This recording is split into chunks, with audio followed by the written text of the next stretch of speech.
young mother was found dead in her own home, and from the very beginning, detectives knew they were dealing with an unusually complicated case.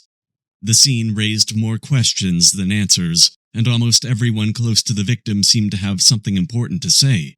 But even then, no one could have imagined where the investigation would eventually lead, and how this high-profile case would ultimately end.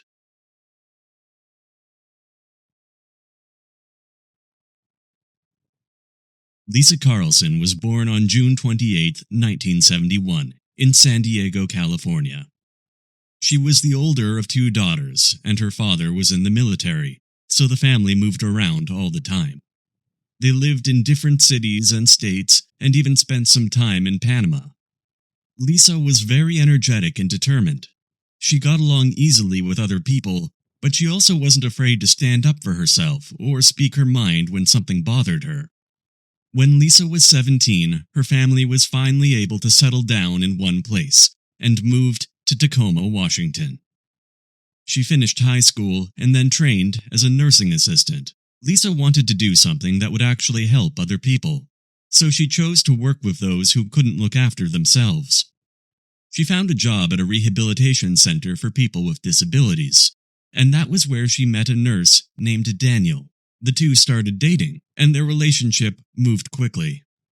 Less than a year later, they were married, and not long after that, Lisa gave birth to twin boys, Nikki and Chris.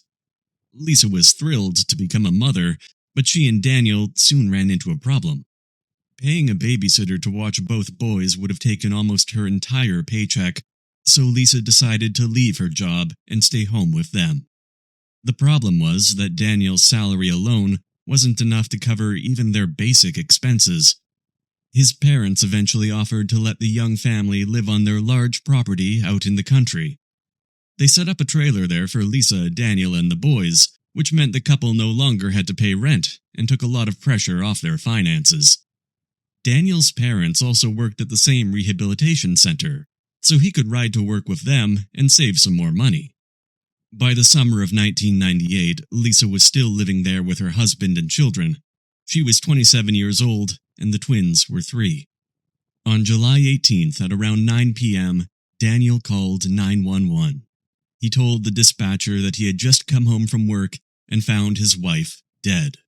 She was lying on the couch, surrounded by blood, and her body was cold. Their children were unharmed because they were over at their grandparents' house. When police arrived, they quickly confirmed that Lisa was dead, and there was nothing they could do for her. She had 2 wounds to her head that appeared to be gunshot wounds, along with another wound to her chest. 3 .22 caliber shell casings were also found on the floor near the couch. Lisa's body was partially covered with a blanket, and when officers lifted it, they found something quite unexpected.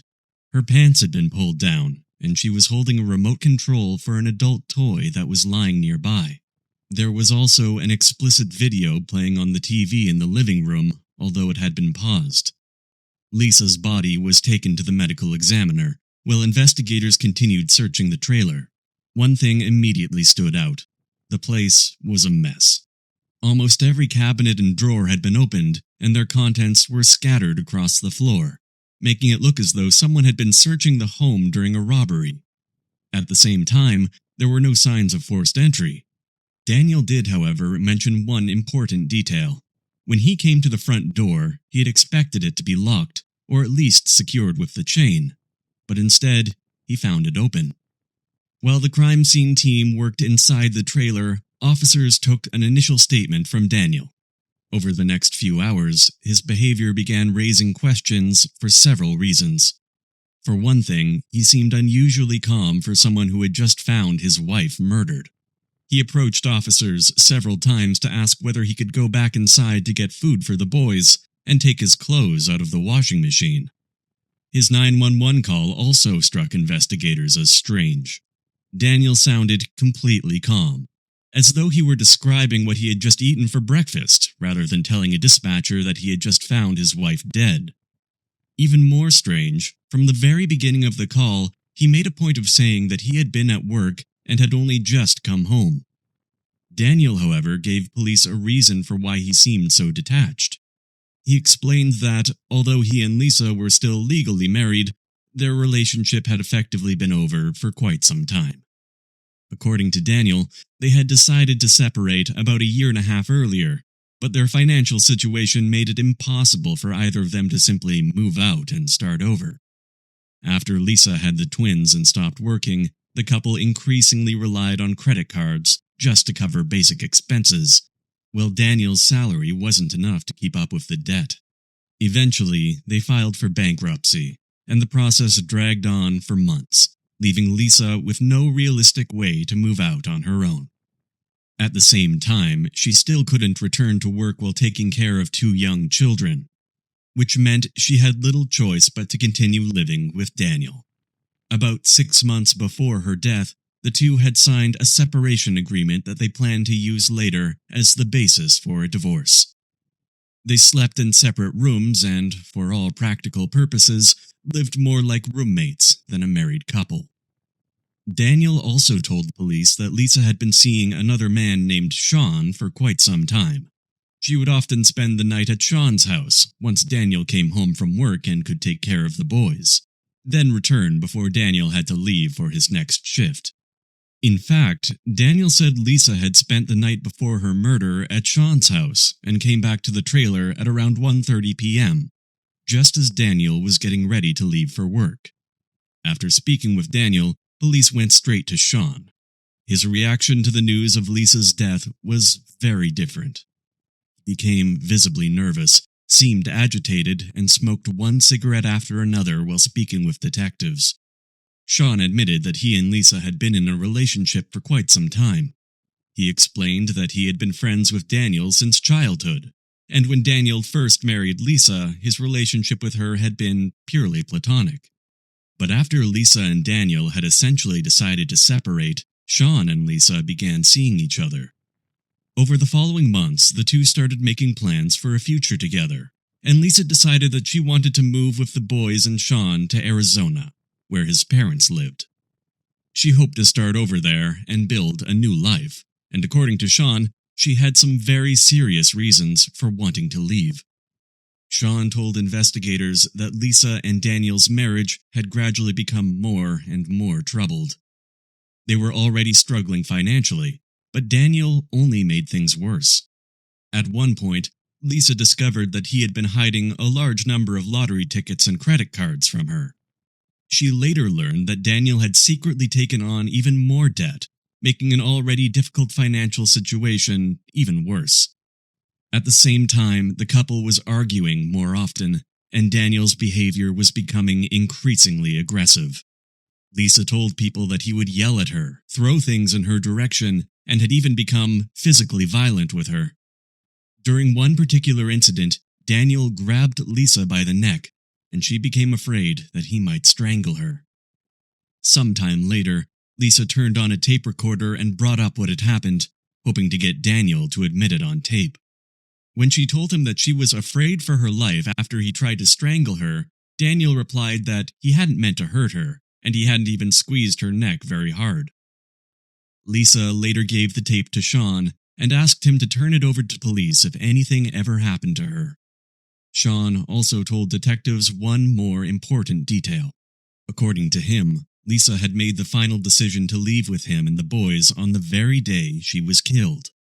The plan was for her to wait until Daniel left for work, take the children to Sean's house, and then leave with him for Arizona, where his parents lived. Before heading out of state, they planned to stop by Lisa's parents' home so she could say goodbye. All of this seemed to point heavily in Daniel's direction, but Sean clarified one important thing.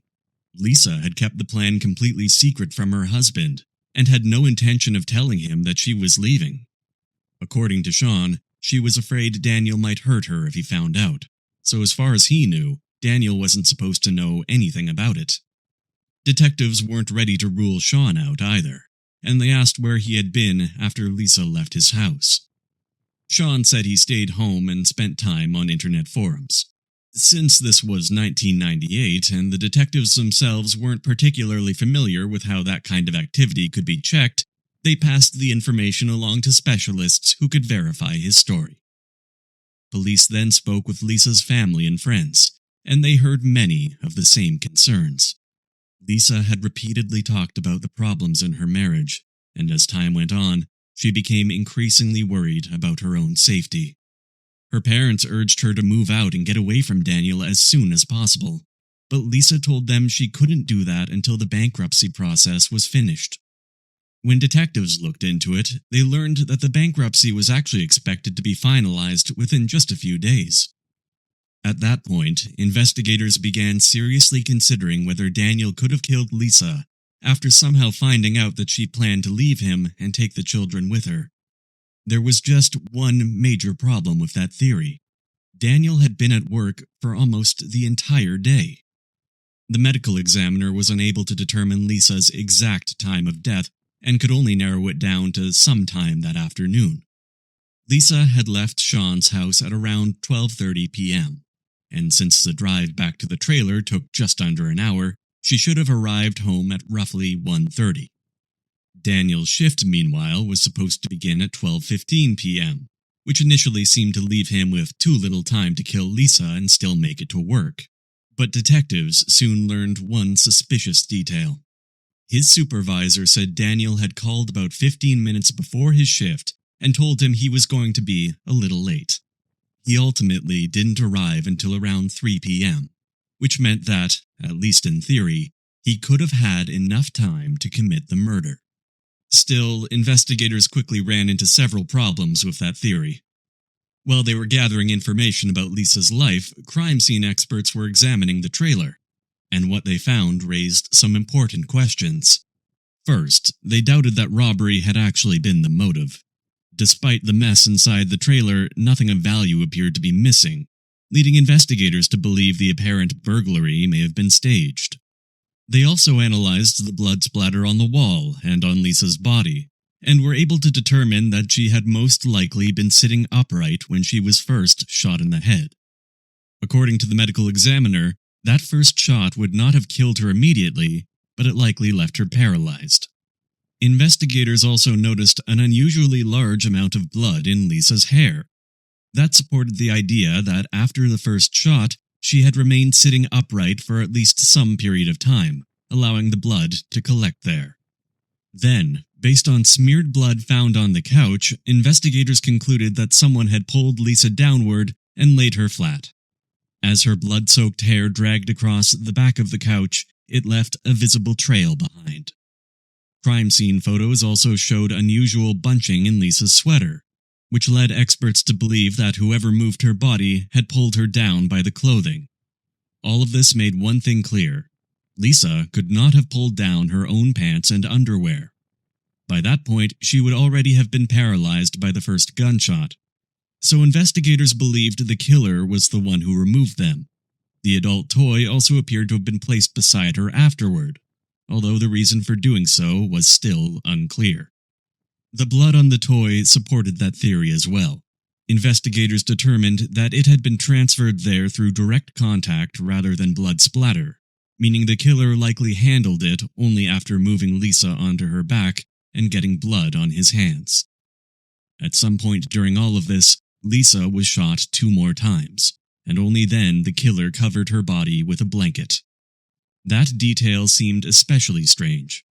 Whoever had done this had apparently gone to considerable effort to create the impression that Lisa had been shot while watching an explicit movie, arranging the scene in a very deliberate and disturbing way. And yet, after setting everything up, the killer covered her with a blanket and hid much of it from view. The videotape itself raised another question. Although the TV was still on, the movie had been paused. If Lisa had really been watching it when she was attacked, the tape should have continued playing until it reached the end, unless the killer had taken the remote and deliberately paused it. By this point, detectives had very little doubt that they were looking at an elaborate staged crime scene. But that only created more problems with the theory that Daniel had done it. Based on everything investigators had reconstructed, the killer would have needed time not only to shoot Lisa, but also to move her body, arrange the scene, go through the trailer to make it look like a robbery, then clean himself up and change clothes, since he almost certainly would have gotten blood on him. Daniel's drive to work took about 30 minutes, which left him roughly an hour to commit the crime before he would have needed to leave. Technically, it was possible, but investigators were beginning to question whether he could realistically have done everything in that amount of time. Soon, forensics found an even stronger reason to doubt his involvement. While examining Lisa's belongings, they turned to her computer and discovered something unexpected. Someone had powered it on at 3:40 p.m., long after Daniel had already started his shift. That person then tried to open an internet browser, but there was a problem. Just one day before the murder, Lisa had taken the computer tower to Sean so he could update some of the software, and for some reason, Sean had deleted the browser Lisa normally used to access her email. The computer record showed that someone tried to download and reinstall the browser, but was unsuccessful. And at 4:18 p.m., the computer was shut down. That meant Daniel could not have been the person using it. By then, dozens of people had already seen him at work, about a 30-minute drive from the trailer. Another interesting discovery came from the answering machine inside Lisa's trailer. It contained 3 messages from Daniel's mother. As we remember, during the first hours of the investigation, she told police that the twins had unexpectedly shown up at her house at around 5:45 p.m. They said their mother was asleep, which immediately struck their grandmother as strange. The boys were only 3 years old and had never walked over there by themselves before. The trailer was about 130 yards from the house, with a stretch of woods between the 2 properties, so it wasn't exactly an easy walk for 2 small children.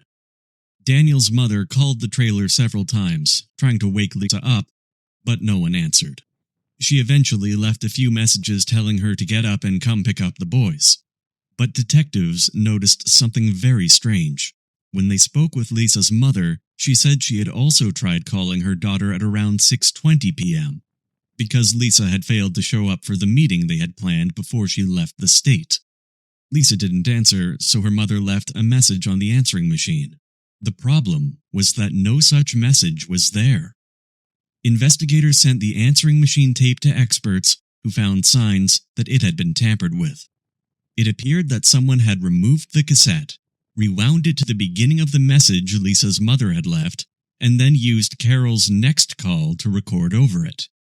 That discovery raised a whole new set of questions and led detectives to take a much closer look at Daniel's family. To their surprise, they learned that only a few months before her death, Lisa had obtained a restraining order against Daryl, Daniel's father. Police began asking Lisa's family and friends about her relationship with Daniel's parents, and what they heard painted a troubling picture. According to Sean, Daniel's mother had disliked Lisa almost from the moment they met. Carol didn't think she was good enough for her son, but Daniel continued seeing her anyway. Sean also said that Daniel had always been extremely dependent on his mother, and that their relationship was unusually close. Even after he became an adult, Carol still had a great deal of control over him, and the fact that she couldn't convince him to end his relationship with Lisa seemed to bother her deeply. Things only became worse after Lisa and Daniel had the twins. Carol began criticizing Lisa constantly, telling her she was raising the boys incorrectly, didn't cook or clean well enough, and generally wasn't doing a good job as either a wife or a mother. On top of that, Carol behaved as though she had not just an equal say in the children's lives, but the right to make decisions about them regardless of what Lisa wanted. She would sometimes take the boys to her house without asking, drive them somewhere without telling Lisa, and generally act as though they were her own children rather than her grandchildren. When talking about the twins to other people, Carol would even refer to them as my babies. Once Lisa and Daniel moved into the trailer, her mother-in-law's behavior became almost impossible for Lisa to tolerate. They had already seen each other nearly every day at work because Daniel's parents were employed at the same rehabilitation center, but now Carol was living only about 100 yards away. She constantly came over to the trailer and told Lisa how she should raise the boys, handle the house, and essentially live her life. Sometimes she would even go through Lisa's belongings or enter the trailer when no one was home and search through it. Lisa tried to set boundaries, but Carol simply ignored them. Daniel didn't see his mother's behavior as a problem either, and usually took her side. According to Sean, Daniel's refusal to stand up for Lisa was one of the main things that gradually destroyed their marriage. When Carol learned that the couple had agreed to eventually divorce, she was furious and blamed Lisa for what was happening. Later, once Lisa began seeing Sean, Carol accused her of cheating on Daniel and destroying their family. At one point, Carol and her husband burst into the trailer while Lisa and Sean were there together. They apparently hoped to catch the two of them in an intimate situation, but Lisa and Sean were simply sitting and talking. Even so, Carol began insulting Lisa, while Daryl grabbed her by the neck and threw her to the floor before turning on Sean. After that, the couple called the police, and Daryl was arrested. Lisa obtained a restraining order against him afterward, but she chose not to press charges because she didn't want to make an already terrible family situation even worse. From that point on, Lisa was essentially counting the days until she could finally get away. At the same time, she kept her plans secret because she was afraid of Daniel's family and what they might do if they learned she intended to take the boys and move to another state. After hearing all of this, detectives began wondering whether Lisa's mother-in-law could somehow have been involved in the murder.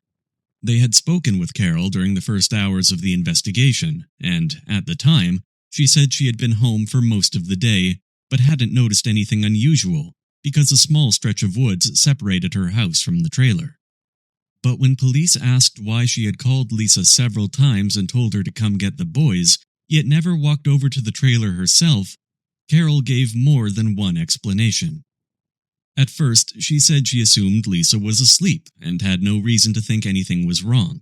Then she told one officer that she hadn't gone over because of the restraining order Lisa had obtained. The problem was that the order applied to Carol's husband, not to Carol herself. Another suspicious detail emerged when investigators asked Daniel and his parents whether they owned any firearms. Daniel told them that less than a year earlier, he and his mother had purchased a semi-automatic .22 caliber handgun, the same caliber of weapon used to kill Lisa. Daniel insisted, however, that he no longer had the gun and had traded it away for ammunition sometime earlier.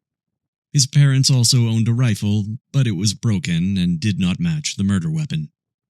Daniel did mention that he had previously kept the handgun at his parents' house, which gave detectives enough reason to obtain a search warrant for the property.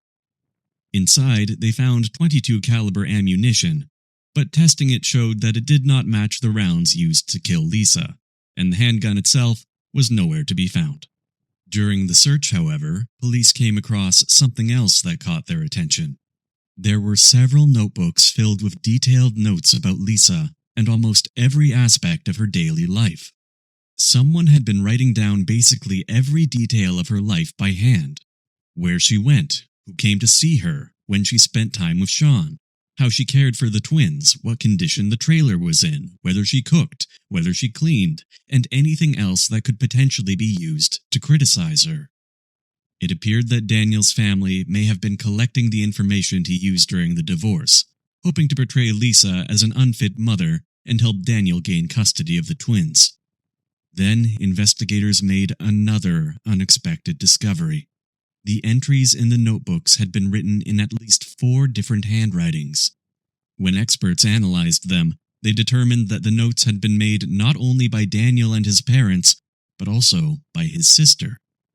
In other words, practically the entire family had been keeping track of Lisa's every move, documenting anything they thought could be later used against her. None of this proved that any of them had been involved in the murder, but near the end of one notebook, detectives found a particularly troubling entry. Carol had apparently tried to calculate how much prison time Daniel might receive if he were arrested for murder. The note had been written after Lisa's death, although investigators could not determine exactly when. There was one more detail that caught their attention. Daniel's parents had an answering machine in their home with a cassette rewind function, leading detectives to consider whether the tape from Lisa's trailer could have been rewound on that machine. Still, none of this could really be called evidence, even circumstantial, and detectives knew it was nowhere near enough to make an arrest. Even so, they were beginning to suspect that Daniel's family may have been directly involved in Lisa's murder. One possibility was that Daniel had shot her before leaving for work, while his mother stayed behind in the trailer to stage the robbery and arrange Lisa's body as part of the cover-up. Another theory was that Carol may have done everything herself, and whether Daniel knew anything about it remained unclear. When it came to motive, investigators had a much clearer picture.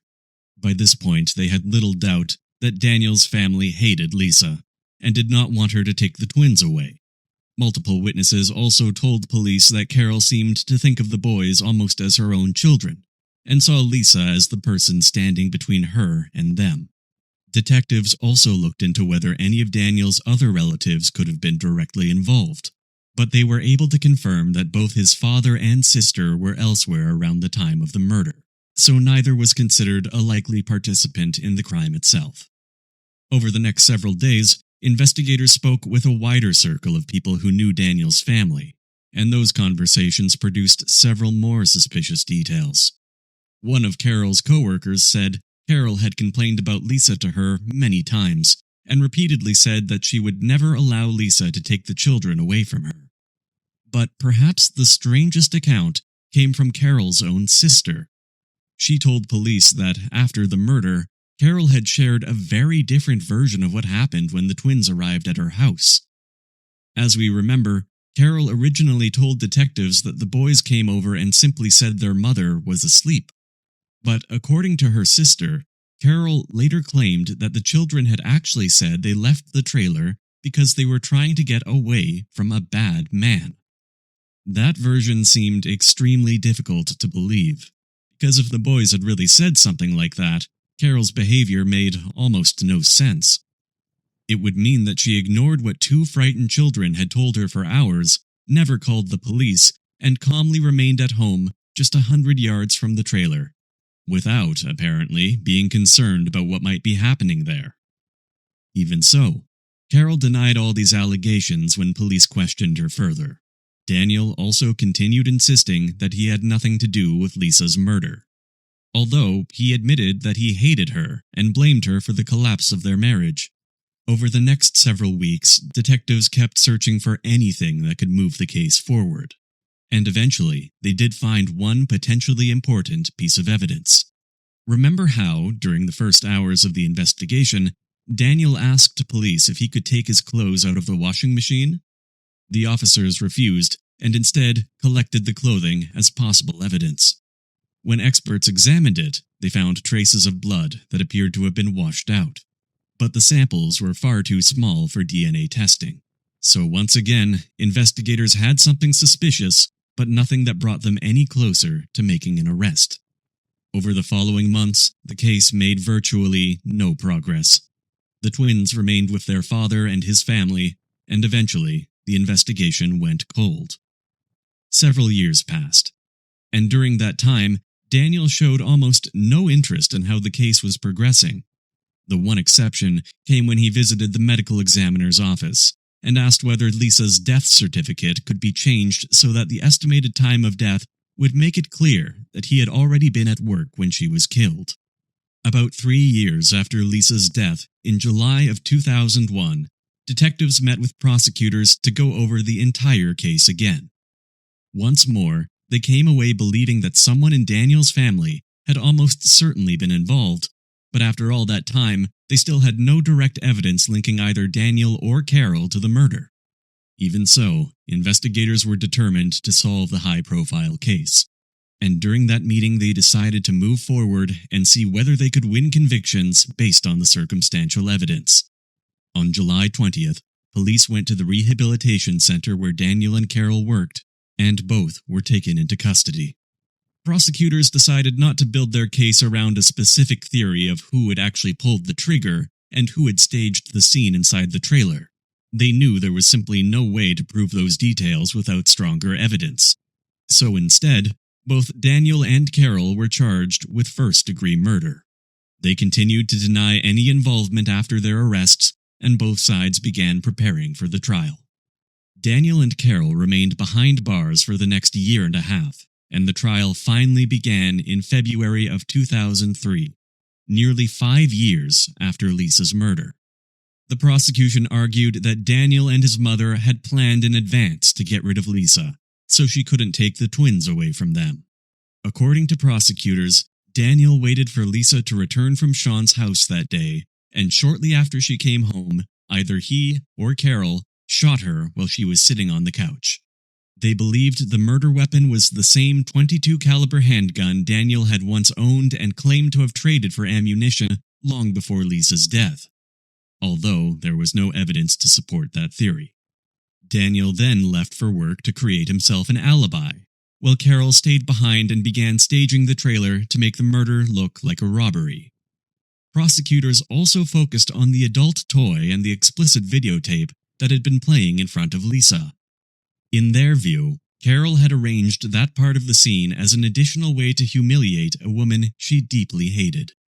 They also believed Carol had tried to access Lisa's email from her computer, most likely so she could send a message from Lisa's account to create the impression that Lisa was still alive after Daniel had already arrived at work. What Carol couldn't have known was that just 1 day earlier, Sean had removed Lisa's usual browser from the computer, so that part of the plan failed. After that, prosecutors believed Carol began calling Lisa's phone and leaving messages telling her to wake up and come get the boys, all to make it seem as though she had no idea Lisa was already dead. But then, something happened that complicated the plan. Lisa's mother called the trailer and left her own message on the answering machine.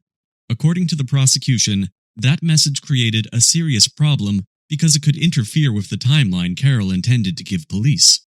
The answering machine itself did not record the time of each message, but Lisa's mother clearly remembered when she had called. Since her message had been recorded after Carol's first message, it established the order of the calls and could help investigators reconstruct the timeline. Prosecutors argued that this was why Carol removed the cassette, took it back to her own house, rewound it, then returned it to Lisa's answering machine, and used her next call to record over the message from Lisa's mother. The defense challenged nearly every piece of circumstantial evidence presented by the prosecution and repeatedly emphasized one main point. After 3 years of investigation, police still had not found a single piece of solid evidence proving that Daniel or Carol had killed Lisa. The trial was a difficult one, and the arguments from both sides stretched on for nearly 2 months. In the end, however, the jury found both Daniel and Carol guilty, and each of them was sentenced to 36 years and 8 months in prison. The sentence was longer than what would normally have been expected under the charges, but the judge imposed the additional time because of what had been done to Lisa's body after the murder, treating it as an aggravating factor. But the story still wasn't over. In the years that followed, their attorneys continued fighting the convictions, claiming that some of the circumstantial evidence had been obtained illegally. Their main focus was the notebooks found inside Carol's home, where she and other relatives had documented almost every move Lisa made. According to the defense, the search warrant allowed police to look for a gun and ammunition, but not private written records. 3 years later, an appeals court overturned both convictions and ordered new trials. That left prosecutors with a difficult choice: try Daniel and Carol again without a significant portion of the evidence from the first trial, or offer them plea deals. Almost a year later, they chose the second option. Carol was offered reduced charges: 3 counts of second-degree assault and 1 count related to the mistreatment of Lisa's remains. She accepted the deal and was sentenced to 9 years in prison. Then it was Daniel's turn. Prosecutors offered him a deal on the charge of second-degree murder, and he agreed. Daniel pleaded guilty and received a 23-year sentence. Although even that was not quite the end of the story. Both of them received credit for all the time they had already spent behind bars. Because of that, Carol was released less than a year after accepting her plea deal and has remained free ever since. Daniel was released in 2022, roughly 14 years after entering his plea. As for the twins, they had been living with their father and grandmother until Daniel and Carol were arrested. Afterward, The boys spent some time in the custody of Daniel's father, the same man who had attacked Lisa only a few months before her murder. Lisa's parents, meanwhile, were given only limited visitation. At some point later in the twins' childhood, custody was transferred to Daniel's sister, who raised them until they reached adulthood. They are now 31 years old, but neither has ever spoken publicly about the case, and there is no information about whether they still have any relationship with Carol or Daniel. So in that sense, the case eventually came to an end, but the outcome left Lisa's family with a great deal of bitterness. Not only did custody of the twins remain within Daniel's family, but they were also outraged that Carol ultimately spent only about 7 years behind bars. Both Lisa's relatives and the detectives who worked the case believe that Carol had been the driving force behind the murder, even if she may not have been the person who physically pulled the trigger. Let me know what you think in the comments, and don't forget to leave a like if you appreciated the video. Thanks for watching.